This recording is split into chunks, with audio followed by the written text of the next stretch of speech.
पहचान का खेल चलता रहता है कि कौन आकर्षक है और कौन खतरनाक। ये खेल इतना उलझा हुआ है कि किसी को एक शब्द खतरनाक लगता है तो किसी को आकर्षक। तो आओ यार, बिन बात के किसी की गांड में उंगली करना बंद करो और शुरू करते हैं बिना किसी बॉलीवुड के। अब तुम मानो ना मानो, गालियां हमारा ध्यान अपनी तरफ खींचती हैं। ऐसे समझो एक स्टेज है जिसपे कुछ शब्द नाच रहे हैं और जनता उन्हें देख के खुश हो रही है, लेकिन अचानक स्टेज पे एक गांडू आ जाता है और बाकी शब्द जैसे गायब भी हो जाते हैं। अब कोई उस गांडू को देख के खुश हो रहा है कि वाह क्या गांडू है, तो किसी के बबूला का बुबालू फट रहा है कि यह गांडू यहाँ कैसे आ गया। लेकिन सबका ध्यान सिर्फ और सिर्फ उस गांडू पे है। अब ये गांडू आकर्षक है कि खतरनाक, बस इसी चीज की लड़ाई है इन शब्दों की। मैं वो गांडू नहीं हूं, फालतू कनेक्ट मत मारो। फिर लोग कहते हैं गालियों से पैसे कमा रहा है। पैसों से याद आया, ये है मीवी के डुओपॉड्स M40। साउंड क्वालिटी तो बढ़िया है और बेस पूरा कान वाइब्रेट कर देता है। अपने केस में बैठे बैठे चार्ज हो जाते हैं। ये पंख जैसे हल्के हैं, इन्हें तुम कहीं भी लेके जा सकते हो और अपना सर तुम कितना ही घुमा लो ये निकलते नहीं है। और मीवी इंडियन ब्रांड है। पीछे इफेक्ट सुन रहे हो, मैंने डाला, मैंने। सही है ना, रोस्ट भी कर दिया, पैसे भी कमा लिए हैं। अब जब तुम किसी से बात करते हो तो तुम्हारी भावनाओं का मिलन होता है। शब्द तो बस एक जरिया है। गालियों का मतलब बुराई होता है, इसमें कोई शक नहीं है, पर यह कहानी यहाँ खत्म नहीं हो जाती। एक चीज होती है स्लैंग, जो कि खुद में ही एक भाषा है। इसमें शब्द वही इस्तेमाल होते हैं पर उनका मतलब कुछ अलग ही निकलता है। आज की डेट में गालियां भी स्लैंग्स की तरह इस्तेमाल की जाती हैं। अब अगर मैं बोलूं विराट कोहली ने मैच में बात चोद दी, इससे मेरा क्या मतलब है? मैच की मम्मी के साथ विराट ने सेक्स कर लिया या फिर विराट बहुत अच्छा खेला? खैर, जब तुम गालियों को ऐसे इस्तेमाल करते हो तब वो विकसित होकर स्लैंग बन जाती है, स्लैंग बन जाती है, स्लैंग बन जाती है। समझ में आ रहा है? लेकिन तब भी गड़बड़ होने की एक्यूरेसी 90% है। अच्छा चलो मैं तुमसे पूछता हूं, क्या तुमने कभी लंड की सवारी की है?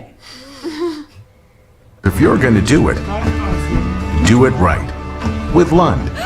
Premium style, lasting performance. तुम्हें अभी भी यकीन नहीं आता तो उसके प्रेसिडेंट से पूछ लो। Today at SEMA, we are here with Mitch Vogel, the president and CEO of Lund, and I think you want to tell us a little bit about something exciting that's been happening with Lund of late, hasn't it? It's thicker, it's stronger, has better characteristics for paintability. It's just a much far superior product. अभी मैं कहता हूँ context समझो, सालो video निकल गई। एक तो YouTube है ना, ना ना ना ना वो तो मर चुका है, अब बस YouTube ही बचा है, जो कि मेरी एक्स जैसा हो गया है। मैसेज नहीं पढ़े जाते हैं, कॉल नहीं उठते हैं, और जब कभी कभी रात को यादें आ जाती है तो ये गाना सुनना पड़ता है। अब इनके आर्टिकल आ जाएंगे। We have strict policies that prohibit harassment on YouTube, including using malicious insults. We quickly remove content that violates these policies. Policies.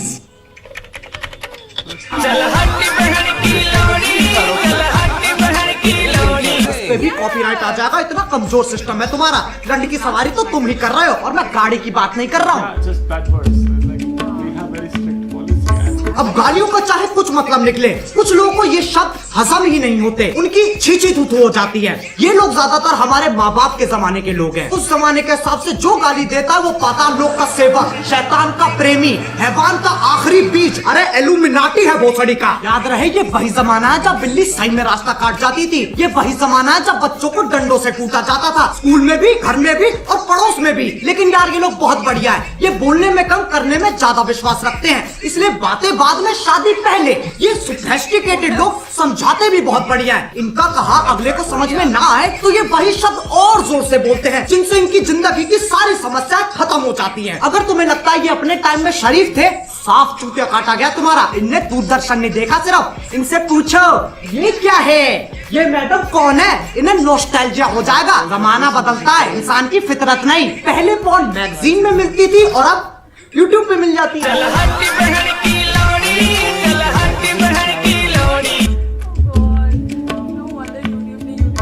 अब कुछ ज्ञानी, इंटेलेक्चुअल, चालाक निवास के सिपाही जिनने LLB, IIT, MBBS, MD, MDMA, LSD सब कुछ साथ में कर रखा है। इनके हिसाब से जो गाली देता है वो एक आधा जानवर है जिसके पास शब्द ही नहीं है। इससे पता चलता है ये कितने समझदार हैं। जब चार दोस्त साथ में बैठे होते हैं तो गाली पानी की तरह बहती है। इसके पीछे एक बहुत ही गहरा, गूढ़, अतल स्पर्शी कारण है, ताकि वजह मार सके, बकचोदी काट सके। वो दोस्ती क्या जिसे चूतिया ना कहा जा सके। जरूरी नहीं है हर गतिविधि, कर्मता, एक्टिविटी के पीछे एक मिशन हो। इंसान बिना किसी तात्पर्य, अभिप्राय, आश्रय, मतलब के भी मौज मार सकता है, लेकिन ये समझने के लिए कुछ ज्यादा ही बुद्धिमान है। इनके लिए तुम गधे हो, मैं गधा हूं, पूरी दुनिया गधों से भरी है। और ये मानने का इन्होंने खुद को अधिकार दे रखा है, क्योंकि सूर्य की सबसे पहली किरण इनकी ही शानी गांठ पे पड़ती है। अब एक व्यक्ति जिसने पूरा दिन काम किया और घर आते आते उसकी हालत मरने जैसी हो गई, अगर उससे पूछा जाए कि तुम्हारा दिन कैसा था, तो उसके पास जवाब देने के दो तरीके हैं। पहला, कलयुग का ये अद्भुत दिन मेरे लिए इतना संघर्षपूर्ण और हताश रहा कि जलपान करने का अवसर ही प्रकट नहीं हुआ। दूसरा, आज गांड फट गई बहन चो। दोनों के मतलब वही है, पर तुम्हें फालतू शब्द बोलने की फेटिश है तो उसमें कोई क्या करे। जो लोग इन ज्ञानियों को सुनते हैं उन्हें अपने और अपने फैसलों पे बिल्कुल भरोसा नहीं है। तुम संवेदनशील, अशंकित, असुरक्षित, इनसिक्योर हो। बाची की माँ की चूक। लेकिन इनका दर्द भी मैं समझ सकता हूँ। जब तुम इतने साल मेहनत करके पढ़ाई करते हो, अपना ज्ञान बढ़ाते हो, और फिर तुम्हें कोई नेशनल टीवी पे मादर चोट कह देता है। बुरा लगता है भाई, आप लोग भी जानते हो भाई। भाई समझ के बोल रहा हूँ यार, दिल से लगता है भाई, आप समझ ही सकते होंगे। चलो यार, बस आज के लिए बहुत ज्ञान चोट लिया। मैं उम्मीद करता हूँ तुम्हें ये वीडियो समझ में आ गई होगी। आओ एक छोटा सा टेस्ट कर लेते हैं। क्या इस वीडियो से मैं ये कहना चाह रहा हूँ कि अपने घर में भैंचोद करते हुए फुदकते रहो? नहीं। ऐसे करोगे तो तुम्हारा बाप तुम्हें चाइनीज माल समझ के बैन कर देगा। क्या इस वीडियो से मैं ये कहना चाह रहा हूँ कि जाओ लोगों को जाके भर भर के गालियां दो? नहीं। डिस्क्लेमर क्यों नहीं पढ़ता कोई? वो ना तीसरे बच्चे जैसा है, जिससे कोई उम्मीद नहीं है, कोई आशा नहीं है, बस सजावट के लिए लगा रखा है। अब अगर तुम्हें वीडियो पसंद आई तो लाइक मारो। एम करते हैं 4 मिलियन लाइक्स के लिए। सही बताऊं तो अभी मुझे भी नहीं पता क्या हिसाब चल रहा है। और तुम्हें पता है मीवी की सेल चल रही है। अरे बस यार, बस हो गया। ये डुओ पॉड्स ना मेरे फेवरेट बन चुके हैं। अगर तुम्हें भी ईयरफोन्स या हेडफोन्स की जरूरत है तो मीवी.in पे जाओ और फटाफट देख लो। डुओ पॉड्स और बाकियों पे 50% तक का ऑफ चल रहा है। डिस्क्रिप्शन में लिंक भी हैगा। अब अगर तुम लोग नए हो तो सब्सक्राइब करो। वो जो लाल वाला बटन है उसके साथ सूर्य नमस्कार करो या फिर अनुलोम विलोम, मुझे नहीं पता, बस क्लिक हो जाना चाहिए। अब मैं भी जा रहा हूँ, मुझे बच्चों को गाली सिखानी है। बाय। 4 वाले बैग